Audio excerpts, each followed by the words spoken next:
dito isto, a gente ganhou de Deus pela misericórdia do Senhor mais esse dia, na casa do Senhor, para aprendermos sobre temas novos. Hoje a gente começa mais um mês, consequentemente mais um grupo de temas no culto da família, e sempre tem sido bênção. Sempre a gente... O culto da família, se os irmãos não perceberam, deveriam já, ele funciona como um grupo de pregações.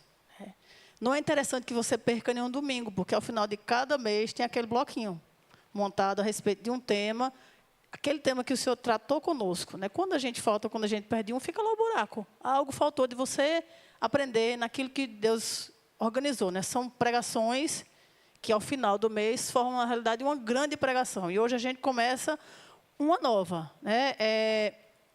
E eu gostaria de iniciar fazendo algumas perguntas aos irmãos, levando em consideração o contexto de cada um dos irmãos. Importante. Eu sempre lamento a demora do retorno dos irmãos que saem. Eles entram no meio da pregação. E aí, se a gente faltando um domingo perde a lógica da pregação, faltando o começo de uma pregação, também perde a lógica do início dela. Eu sei que os irmãos assistem a live depois, então meu esforço aqui é: voltem na hora certa, irmãos, para que vocês aproveitem a palavra do Senhor inteiro. Então, veja só, alguns de nós têm contextos diferentes. Alguns moram em casa, outros moram em apartamento. Alguns têm a casa maior, outros têm a casa bem pequenininha, como é o meu caso. Meu apartamento, você chega no meio dele, se você rodar assim, você já fez o tour. Não precisa estar andando de quarto em quarto, não.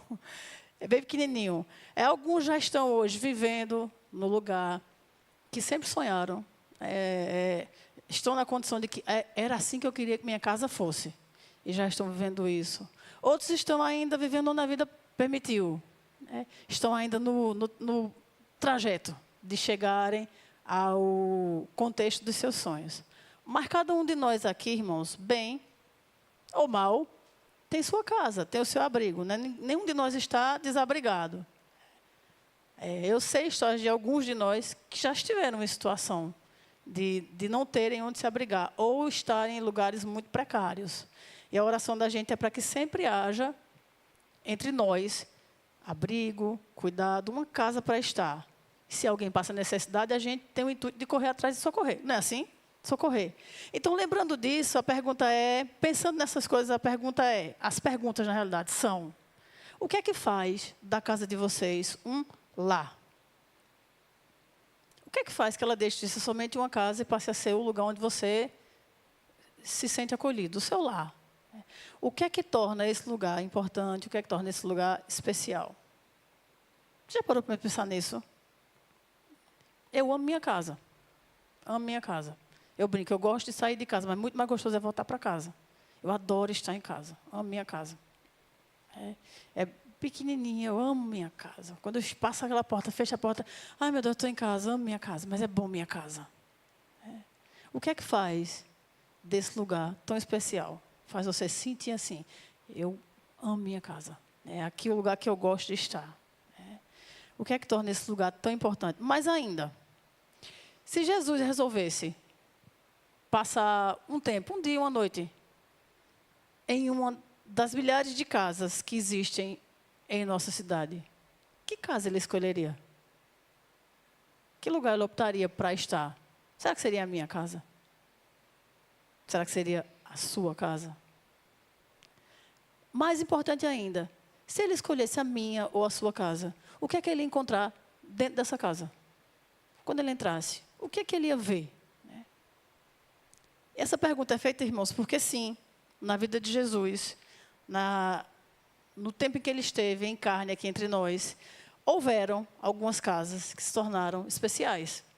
Lugares que para ele se destacavam. E hoje a gente vai observar justamente uma delas.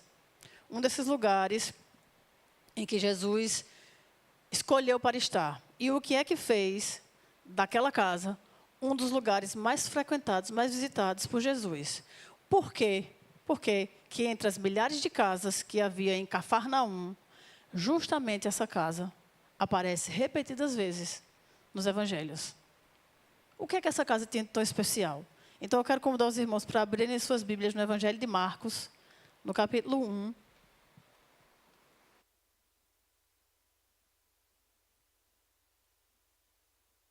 Marcos 1, nós vamos ler a partir do versículo 29.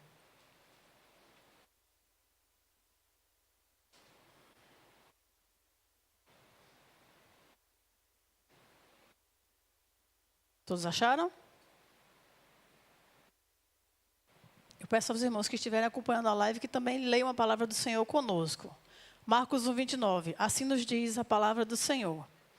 E saindo eles da sinagoga, foram com Tiago e João diretamente para a casa de Simão e André.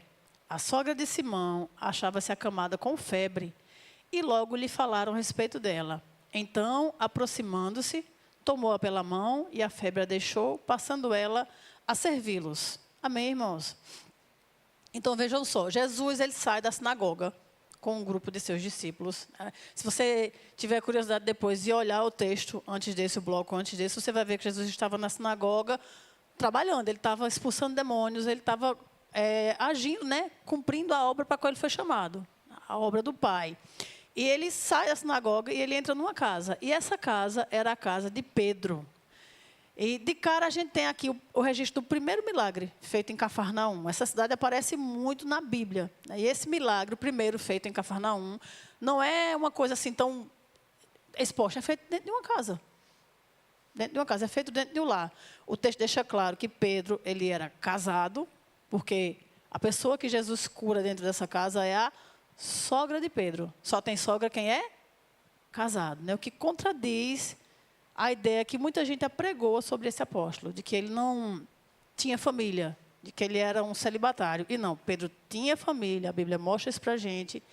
E Jesus usava a casa dele, o lugar onde a família dele estava, como lugar de pouso para ele, de lugar que ele frequentava. E na simplicidade desse texto, a gente vai ver que a casa de Pedro ela se tornou para Jesus um ambiente de comunhão, um ambiente de intercessão e um ambiente de manifestação do poder de Jesus, do poder de Deus, né? E a pergunta continua, por quê? O que é que levou Jesus até aquele lugar? O que é que fez Jesus agir como agiu naquele lugar? E eu queria apresentar para os irmãos algumas razões para que essa casa se destaque nos evangelhos, essa casa apareça como um lugar que para Jesus se tornou importante. A primeira delas é o seguinte, e ela é meio óbvia, né? É uma casa que recebeu o Senhor. Estava de portas abertas para o Senhor. O verso 29 diz, saindo eles da sinagoga, foram com Tiago e João diretamente para a casa de Simão e André. O X da questão é a palavra diretamente, irmãos. A palavra diretamente ela vai trazer para nós a conotação de que foi sem arrudeio. Jesus ele não precisou pensar duas vezes a respeito de se deveria ir ou não deveria ir. Foi diretamente. É uma situação em que ele foi sem medo de constranger, nem de ser constrangido. Não teve esse titubear. Devo ir ou não devo ir. Jesus foi diretamente. A casa estava aberta para recebê-lo. A gente só faz isso com pessoas com quem a gente tem intimidade. Intimidade. Eu vou para a casa de meu pai, feito a gente foi anteontem, sem nem avisar. Teve uma brecha, bora-se embora, bota as malas no carro, para casa. Eu chego no portão, o feijão está pronto. Eita, entra. Não tem esse negócio de você pensar duas vezes, avisar se pode ir. Por quê? Porque tem intimidade. Foi isso que aconteceu. Jesus foi diretamente. Provavelmente a casa de Pedro, assim como a casa, por exemplo, de Lázaro, Maria e Marta, servia de ponto de apoio para Jesus naquela área. Havia entre Jesus e as pessoas daquela casa proximidade. Havia entre eles familiaridade, havia entre eles intimidade. Jesus não foi convidado apenas para o culto ali naquela casa. Ele foi convidado para o lar. Jesus não era uma pessoa que ia só porque ia ver uma reunião de oração. Não estava ali naquele lugar porque eles iriam cultuar. Jesus estava dentro da vida daquela família. Fazia parte daquele lar.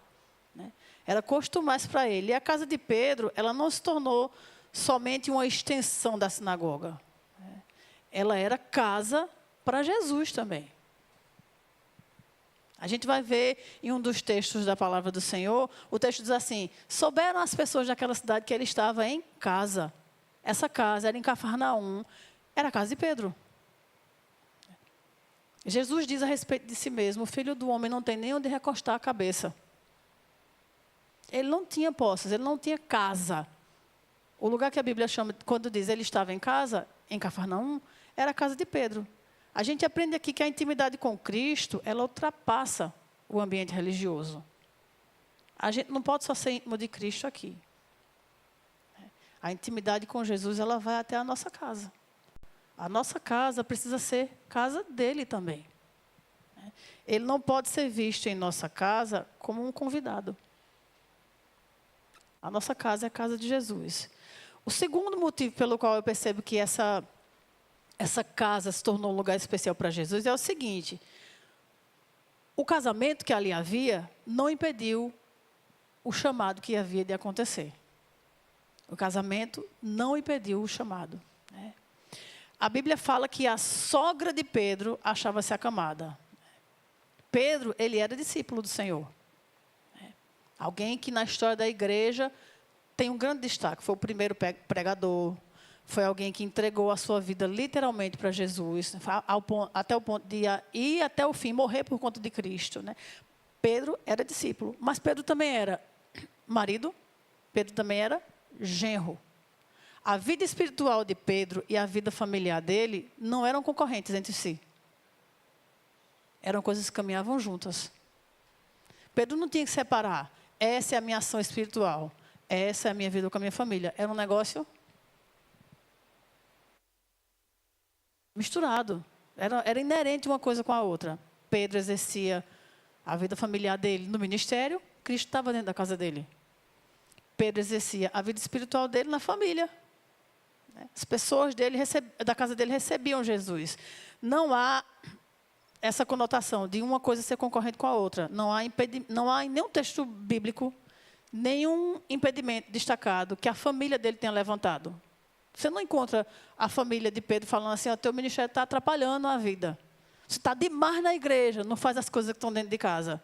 Tu só se importa com a igreja e não nota as coisas que estão acontecendo dentro de casa. Não existe isso, pelo contrário. A gente vai ver Paulo em 1 Coríntios, capítulo 9, no versículo 5, quando Paulo está defendendo o seu próprio apostolado. Paulo diz assim: não temos nós o direito de levar conosco uma esposa crente, como fazem os outros apóstolos, e como fazem os irmãos do Senhor e Pedro. Paulo deixa claro, Pedro leva com ele, o grego é esposa e irmã, uma esposa crente. A esposa de Pedro estava ali com ele, gente. A gente só não sabe o nome dela. O texto só não destacou. A ênfase foi no ministério dele. Mas ela estava lá. Isso não quer dizer que tenha sido fácil, para ela especialmente. É uma mulher anônima. Mas mostra que é sim possível. O que é que a gente vê muitas vezes acontecer? Um de nós tem um ministério que ele é mais público do que o outro. E às vezes o outro que está no ministério, na parte mais calada do ministério, se ressente pelo tempo ocupado, pelo esforço que é necessário, as horas consumidas no servir a igreja. Mas Deus chamou a gente para isso. E chamando a gente, chamou a nossa família. E isso acontece em quem tem cargos que são de maior responsabilidade, como o pastor e os oficiais. As famílias do pastor, a família dos oficiais, sabe o que é o culto terminar e você passar aqui 1 hora, 2 horas, 3 horas, o tempo que for, esperando que eles resolvam as coisas da igreja. Mas não é só para eles, não. É para todas as famílias aqui envolvidas. Todos nós temos chamados a realizar. E esses chamados, eles não foram feitos para serem realizados sozinhos. O casamento de Pedro não atrapalhou o chamado dele. A família, ela é a primeira fornalha. É na família que a gente deve encontrar primeiro aquele que esquenta a brasa. A gente não pensa assim a respeito da igreja, né? A igreja é uma fogueira. São muitas brasas juntas. Se eu tiro uma brasa e coloco ela longe, o que é que acontece com aquela brasa? Ela se apaga.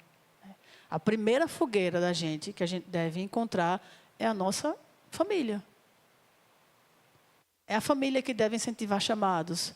É a família que deve cultivar a vida espiritual um do outro. É a família, né? O nosso casamento não só pode, como deve alimentar o outro, o cônjuge.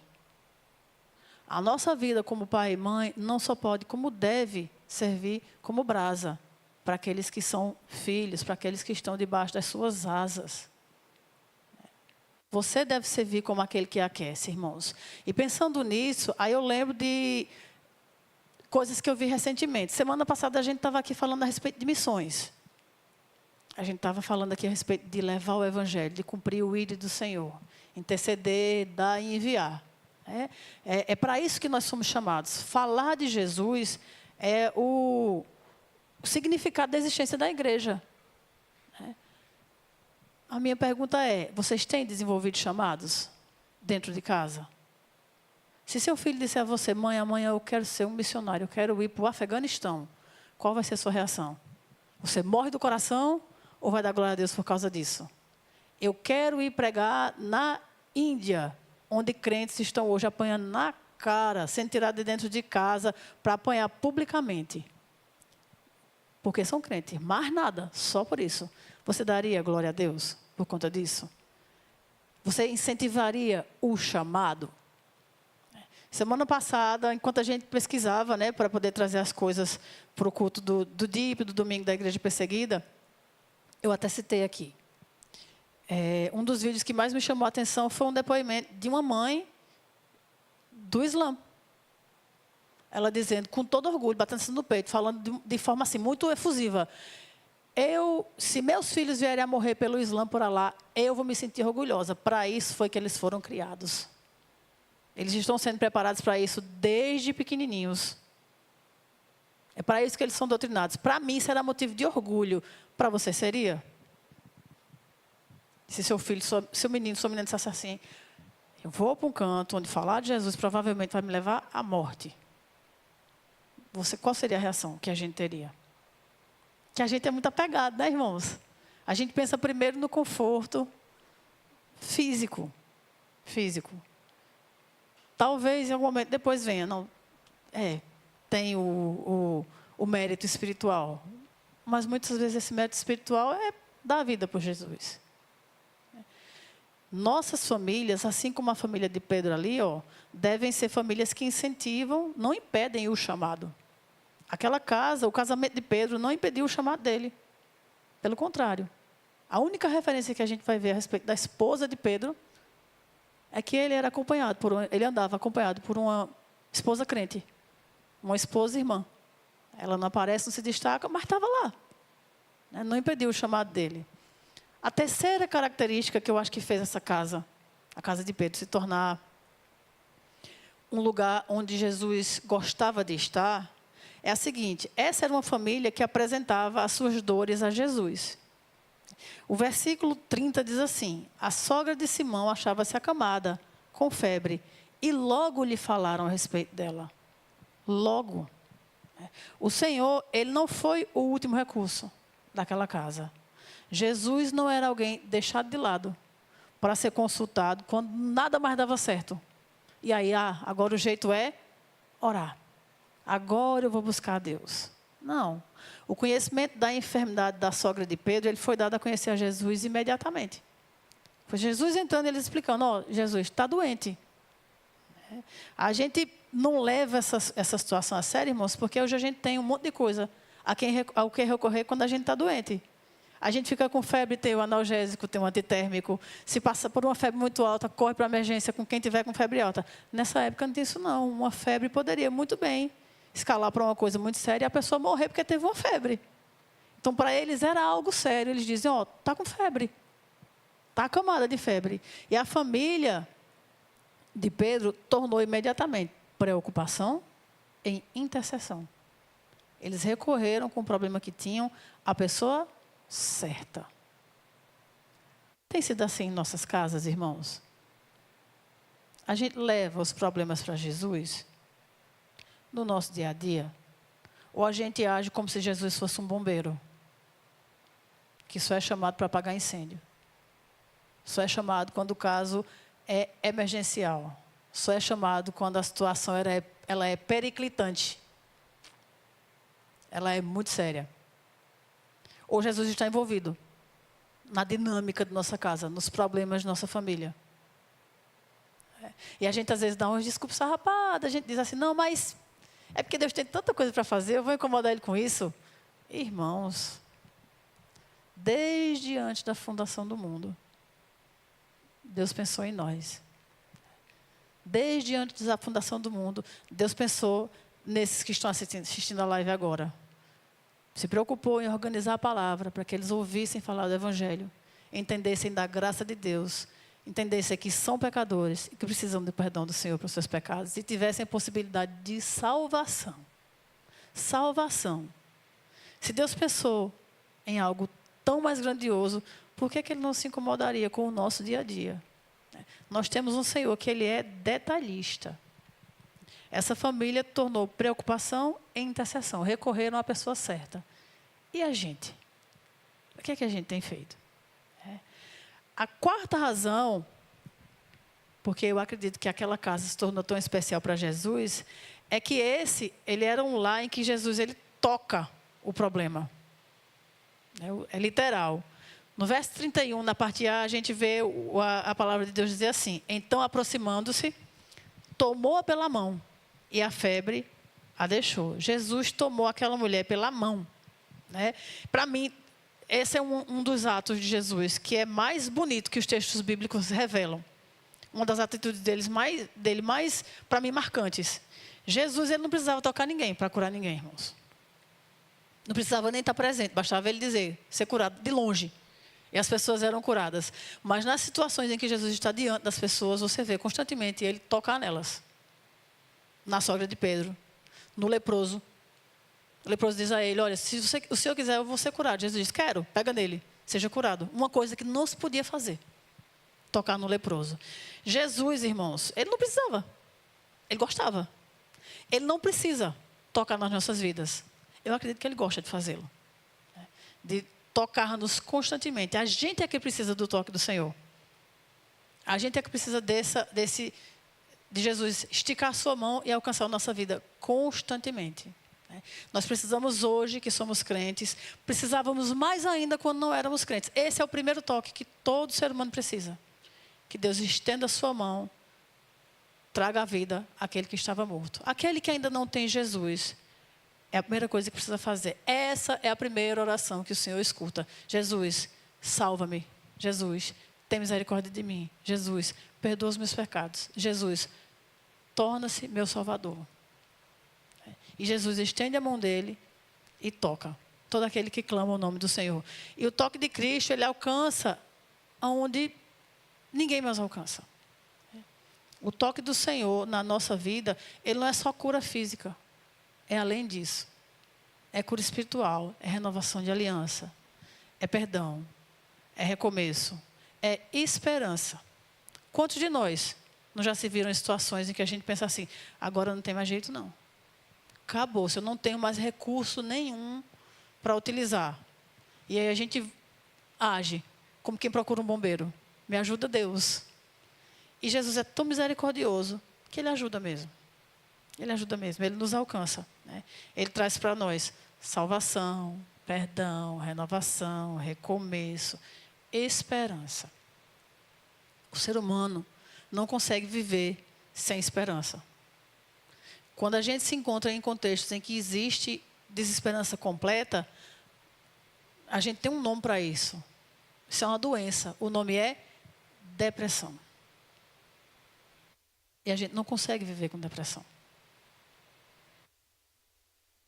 Para isso, Jesus também é a cura. Mas a gente não precisa chegar nesse extremo de só recorrer a Deus quando não existe mais esperança. A gente pode ter Ele envolvido no nosso lar, no nosso cotidiano. Viver com Ele. E todo dia sermos semeados de esperança. Porque aquilo que a gente não pode fazer, Deus pode. Deus pode. E a última razão pela qual eu acredito que eu vou apresentar, tem outras, que Jesus gostava tanto de estar naquela casa se tornou tão importante para Ele, é que ali, nesse episódio, houve uma cura que restaurou o serviço. A ação de Jesus restaurou o serviço a ele mesmo. E aí o verso 31 ainda diz assim: então, aproximando-se, tomou-a pela mão. E a febre a deixou, e o que é que ela fez? Passando ela a servi-los. A sogra de Pedro, ela levantou-se e ela começou a servir imediatamente. O milagre, ele produziu gratidão e produziu utilidade.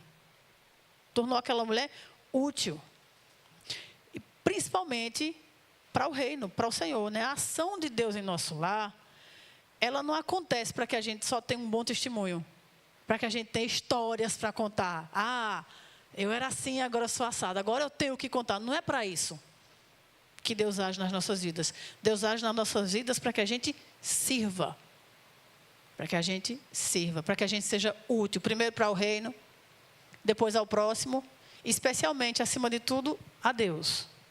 Então, Deus tem agido na sua vida, né, tem dado a você dons, talentos, fôlego de vida, disposição, independente da circunstância que você está. Se está tudo bem, se está cambaleante, se a sua saúde está de ferro, se está mais ou menos. Deus tem agido na sua vida. Esse agir de Deus é para que você sirva. É para que você seja útil. A gente não foi chamado para ficar confortável. A gente foi chamado para servir. E aí, irmãos, a gente tem algumas lições para as famílias, pensando nisso. Em como a casa de Pedro era um lugar que Jesus gostava de estar. Como o lar de Pedro se tornou para Jesus lar também. Tem algumas lições para nós, né? A primeira delas é a seguinte, o primeiro conselho é o seguinte: leve Jesus para dentro de sua casa. De verdade, né? Real e oficial. Não no discurso, mas no teu dia a dia. Josué 24:15, né? A palavra de Josué, o versículo diz assim. Josué falando com o povo de Israel. Porém, se vos parecer mal servir ao Senhor, escolhei hoje a quem sirvais. Se aos deuses a quem serviram vossos pais, que estavam da além do Eufrates, ou aos deuses dos amorreus, em cuja terra habitais. Aí ele termina com uma conclusão famosa, que a gente já tem e deveria ser prática na nossa vida. Eu e minha casa serviremos a quem? Ao Senhor. Né? Josué decide, olha, eu e minha casa serviremos ao Senhor. A gente não controla as vontades dos outros, irmãos. Né? Quando os filhos são crianças, você guia e eles, crianças, eles caminham debaixo daquilo que você dita. É criança, né? Não tem maturidade para escolher. Adolescente não tem, muitas vezes adulto não tem maturidade de escolher as coisas corretas, a gente escolhe errado. Mas criança, pai e mãe, está ali debaixo da saia da mãe, debaixo da roda do pai. Faz o que o pai mandou. Né? Quando vai chegando na adolescência, vai ficando mais difícil. Né? Mas Josué resolveu, eu e minha casa serviremos ao Senhor. Ele estava dizendo aqui, olha, eu vou caminhar com esses que são meus no caminho. Eu vou dar o exemplo. Naquilo que depender de mim, eu e minha casa serviremos ao Senhor. Serviremos ao Senhor. Eu vou fazer a minha parte. E aí aqueles pequenos olhos, aquelas pequenas mãos, aqueles pequenos pés que estão com você, vão te observar e vão aprender. Vão aprender.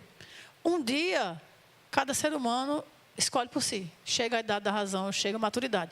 Mas a semente está lá plantada. E se ela foi bem plantada, ela vai fazer o quê? Ela vai germinar. Vai dar fruto. No tempo do Senhor. Né? Então, leve Jesus para dentro de sua casa. Né? Há tanta coisa estranha entrando nas casas hoje, irmãos. Entrando de modo sorrateiro. Antigamente, na minha época de adolescência, na minha época de juventude, a preocupação de pai e mãe era estar fora de casa. Né? O pai dizia assim, chega a hora. Quando o menino atrasava 1 minuto, pai e mãe ficavam doidos. Doido. Porque o que é que está acontecendo? Onde está? Não dou conta. Hoje é o inverso. O perigo, ele não precisa estar fora. Ele está onde? Está dentro de casa. Acontecendo de um jeito que você nem vê, nem percebe. Aquele pai que se acha sabido e que se acha esperto. Não, mas eu estou monitorando o tempo de tela. Eu estou vendo o que é que está acontecendo, quais são os sites que são frequentados. Sabe de nada, inocente. Esses meninos têm códigos que você nem sequer sabe o idioma que eles estão falando. Usando subterfúgios que a gente não alcança. Ah, eu estou olhando o celular. Menino, aquele tempo que ele quer usar no celular, que ele não quer que você veja, você não vai ver. Está ali bem escondidinho. Leve Jesus para dentro de sua casa. Essa é a única salvaguarda que você tem. Porque outras coisas estão sim entrando. A gente vive, de boca aberta. Como diz um amigo meu, comendo mosca. Sem se perceber. Pensando, não, ainda é cedo. Ainda não chegou a hora. Não é hora de pensar em batismo. É muito jovem, é muito imaturo. E está lá o mudo sem esperar ninguém. Pegando muito jovem, o muito imaturo, levando cedo mesmo. Enquanto a gente está aqui pensando, não chegou a hora, fica mais velho, fica mais velho. O mundo está dizendo, não, passou da hora, bora levar novo mesmo. Então leve Jesus para dentro de sua casa. Seja essa uma prioridade na sua vida. Apresente Ele aos seus como seu melhor amigo. E se você ainda não tem Jesus, se Ele ainda não está dentro da sua casa, apresse-se. Apresse-se. Considere. Os sinais estão se cumprindo. A gente olha, Jesus está voltando. Gente, o mundo que a gente está hoje não está fácil para ninguém. E não vai melhorar. Não vai melhorar. A única esperança é Cristo. A única esperança é Cristo. Para nós que já somos crentes, mais ainda para aqueles que não são crentes. Para aqueles que não são crentes, que precisam dele desesperadamente. Tem gente que diz que não crê no Senhor. Tem gente que diz que não leva a sério, não entende Jesus assim. Muito em breve, a gente não vai mais precisar crer. Nós vamos ver com os nossos próprios olhos. E a gente vai entender Jesus numa amplitude que a gente não entende hoje ainda. Porque Ele está voltando. Está muito pertinho. Os sinais, eles não estão se cumprindo. Praticamente se cumpriram. A segunda coisa, o segundo conselho para as famílias é o seguinte. Apresente a Ele as suas crises familiares.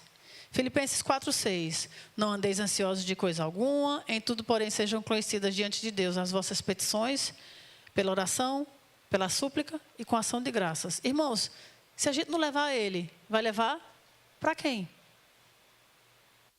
Quem é que tem para dar se não for Jesus? Embora essa pergunta, se não for feita a crentes, tem muitas respostas. Eu posso levar muitos intermediários. São todos atalhos. Só existe um caminho. Eu me lembro que uma vez eu estava... eu era muito... que lembrança. Eu era muito, muito jovem. Eu devia ter 13 anos, 14 anos. E... hoje não tinha isso tudo, não tinha menos. Eu era criança. Meu irmão mais novo estava internado, operado. E minha avó, ao mesmo tempo, estava internada com algum problema de pulmão. Eram coisas sérias. Os dois estavam em risco de vida, risco de morte, risco de morte. E eu fui com manhã para Caruaru. E ela, olha que lembrança. E a gente resolveu, Caruaru tem lá um cuscuz, né? No meio de Caruaru. Lá em cima tem uma igreja. E minha mãe resolveu que a gente deveria ir. Nós fomos para a igreja. Fizemos lá a subida das escadas, com aquelas paradas todas que contam a história da crucificação. Na volta, a gente começou a descer, ela estava muito aperreada, muito angustiada. Um senhor se aproximou da gente e começou descendo, caminhando com ela. Caminhando com ela. E os dois começaram falando a respeito de aperreio na vida. Eu não entendi metade da conversa. Eu só percebi que ambos estavam angustiados. Mas olha o que eu gravei e ficou guardado no meu coração. Minha mãe disse assim: faça assim, moço, senhor, o senhor está tão angustiado, apresente sua causa diante de tal. Aí ela citou um santo que não era Jesus. Citou um santo que não era Jesus. Vai interceder pelo Senhor, vai ouvir a sua voz. Aí o Senhor, tranquilo, muito calmo, ele fez: veja só, senhora, eu entendo, eu agradeço o seu conselho, sua preocupação.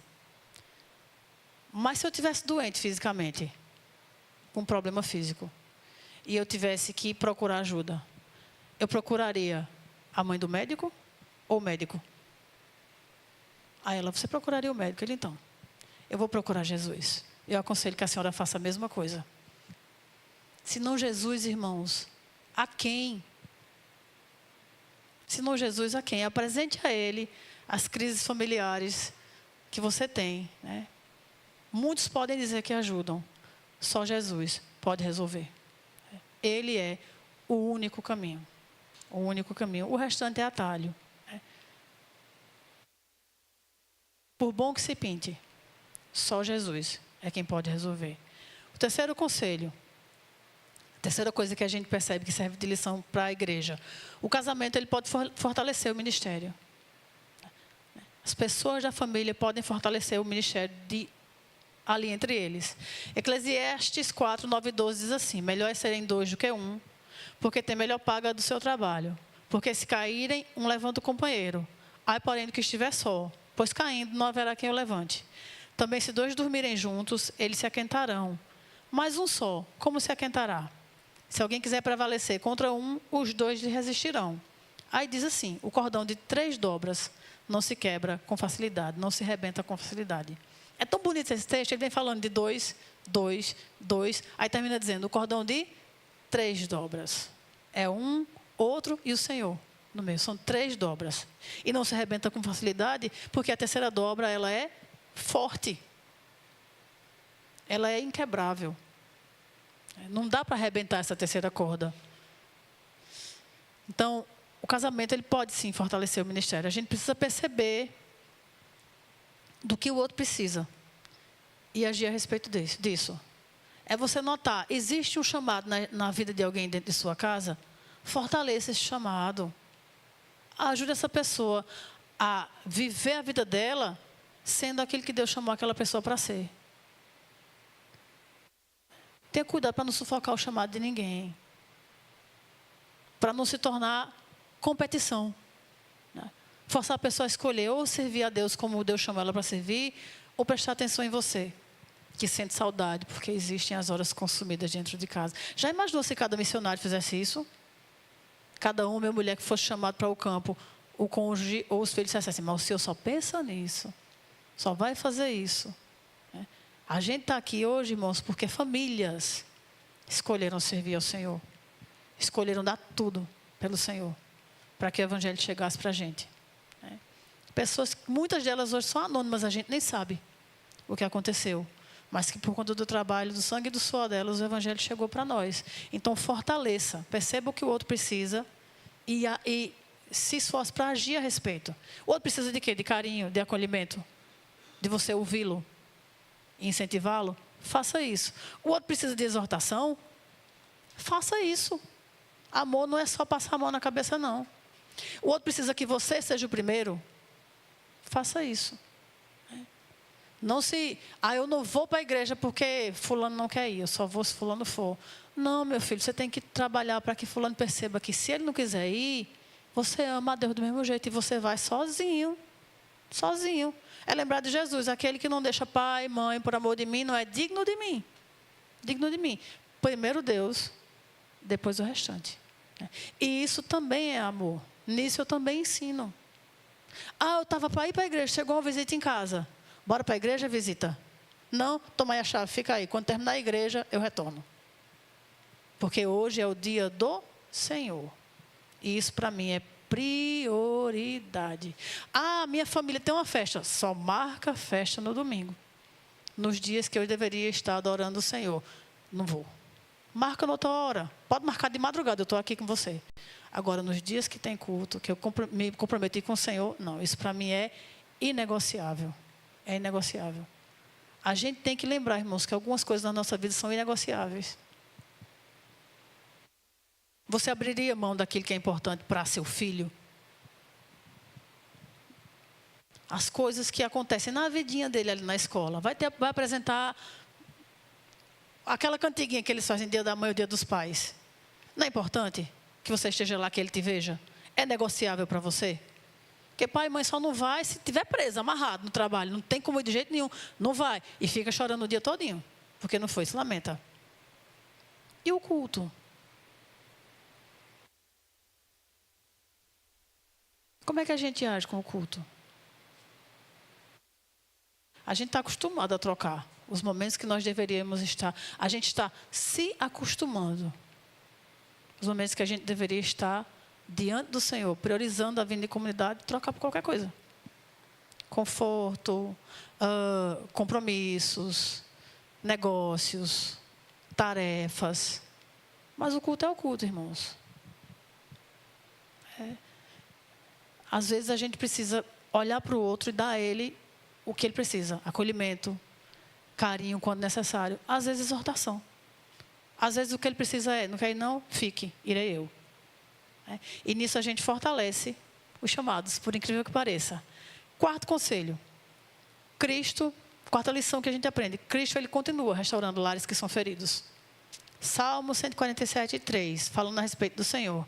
Sara os de coração quebrantado e lhes pensa as feridas. É bonito esse verbo, né? Lhes pensa as feridas. É alguém que cuida com detalhe. Que está olhando para aquele ferimento e dizendo, não, esse ferimento precisa disso e disso. É assim que eu trato essa ferida aqui, dessa maneira. Deus, ele faz assim. De forma consciente. Sários de coração quebrantado, lhes pensa as feridas. Jesus, ele nunca vai negar auxílio a quem precisa, irmãos. Ele vai ajudar até a quem não admite que precisa de ajuda. Não foi assim que ele fez com a gente? Né? É assim que ele faz com todo aquele que não é salvo ainda. A pessoa não está se importando, a pessoa não considera, não leva a sério a existência de Deus, não está nem aí. Deus é quem vem de fora para dentro, Deus é quem alcança a gente, Deus é quem traz da morte para a vida. Nos ama primeiro, nos alcança primeiro. Ele não nega auxílio. Então, o conselho para a gente nessa manhã é, você está precisando de auxílio do Senhor? Tem dificuldade na sua vida? Seu lar está ferido com alguma coisa? Continue crendo. Continue confiando. O Senhor, ele não vai negar auxílio a quem precisa. Ele é socorro bem presente na hora da angústia. Não é assim que a gente aprende com o Salmo? Deus é o meu refúgio e fortaleza. Socorro presente na angústia, pelo que nós não temeremos. Porque o Senhor vai agir. Quinta e última lição que a gente tem com esse texto a respeito da casa de Pedro é a seguinte. Toda bênção que a gente recebe, ela deve resultar, a gente já viu isso, em serviço ao Senhor. 1 Pedro 4,10. Servir uns aos outros, cada um conforme o dom que recebeu, como bons dispenseiros da multiforme graça de Deus. Bons mordomos. É usar aquele que Deus deu a você para servir ao reino, ao próximo, especialmente, prioritariamente ao Senhor. Então a pergunta é, qual foi o maior milagre que aconteceu na sua casa? Na casa de Pedro a gente viu, né, a sogra dele foi curada e resultou em serviço. A sogra levantou-se e passou a servi-los imediatamente. Mas outros milagres aconteceram na casa de Pedro. Um paralítico foi descido do telhado. Se você olhar o bloco adiante, o bloco seguinte, a partir do versículo 32, vai dizer assim, ó, ao cair da tarde, ao cair do sol, trouxeram a Jesus todos os enfermos e endemoniados. A casa de Pedro ficou assim, de gente. Tinha muita gente na porta. O versículo 33 diz que toda a cidade estava reunida na porta da casa de Pedro. Foram muitos milagres. O da sogra de Pedro foi o primeiro. Qual foi o maior milagre que aconteceu ali? A cura da sogra? O paralítico? As multidões na porta? Ou será que o maior milagre que aconteceu ali na casa daquele pescador simples foi ela se tornar um lugar onde Jesus gostava de estar? Onde Jesus escolhia estar. Ele ia para Cafarnaum, ele não titubeava, ele ia direto para a casa de Pedro. Qual será o maior milagre que pode acontecer na sua casa? Na sua casa. Será que ela também tem servido de ponto de apoio para o ministério de Jesus? Ele gosta de estar lá? É sem titubear? É direto? Ele está envolvido no cotidiano da sua casa? Você já chegou a convidar Jesus não só para o culto, mas para estar em casa, na sua casa? A sua casa também é a casa dele? Eu oro para que sim, irmãos. Para que o Senhor, todos os dias, encontre guarida, não somente na nossa casa, mas especialmente nessa casa. Que a gente não seja só da boca para fora, dizendo que eu sou o templo do Espírito Santo, mas que seja mesmo casa dele. Que sejam, antes de tudo, nossos lares, antes de serem nossos, sejam dele. E que milagres aconteçam na nossa casa, não porque a gente clama, não porque a gente precisa, mas simplesmente porque ele gosta de estar conosco. assim como era na casa de Pedro. Amém? Que o Senhor nos abençoe.